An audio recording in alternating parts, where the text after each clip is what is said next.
My name is my name is Victor Nzekwe. I'm here to talk about the PepsiCo.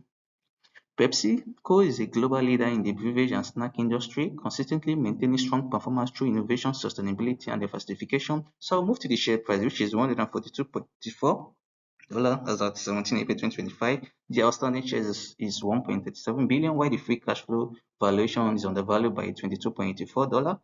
Forward dividend yield is $3.66, while the net effective interest rate on debt is 2.05%. So I'll move to the mission and vision statement.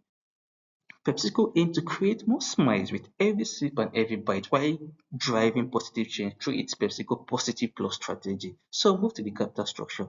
The equity is 29%, while the debt is 71%. Oh, I'm going to also move to the PepsiCo acquisition. Pepsi acquired Poppy's site food and Cyber Immune. PepsiCo has strong cash flow and liquidity management. So now I'm going to talk about the risk management and mitigation. So under the risk management, we have the market risks, which is talking about the legal risks, tax and regulation risks. So the mitigation is it enhance compliance audit and enhance e-commerce. So I'm also going to move to the financial risks, which is talking about the credit risk rating, interest rate risks, and the mitigation is regenerative agriculture. So I'm going to move to the next one, which is talking about the key finding, like the key finding and the horizontal and the vertical analysis. PepsiCo has demonstrated consistent revenue growth and adaptability over the last 5 years, outperforming many of its competitors in its pandemic recovery.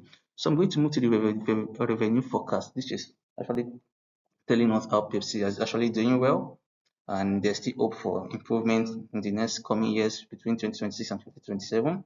So same thing goes to the EPS forecast. So I'm going to move to the equity valuation. The model uses the free cash flow to firm. PepsiCo equity was valued using the free cash flow. Based on this method, shares were found to be undervalued by 22.86. Why this model? PepsiCo has stable cash flow and predictable growth. It shows true intrinsic value of the company versus market price. So I'm also going to move to the 5 year stock price chart. If you look at it, there's a fall in 2020, which overall market declined due to the COVID-19 pandemic. So in 2022, solid revenue and earning growth in 2022. So in 2023, it improved revenue performance. Wow. And again, I'm also going to move to the next one, product recall and Quaker. And the last one in 2025 was currently happening this year is the current tariff war. So I'm going to move to the Potters 5 first. So we have the competitive, very strong. PepsiCo competes directly with Coca-Cola. So I'm going to move to the bargaining power of customers, moderate.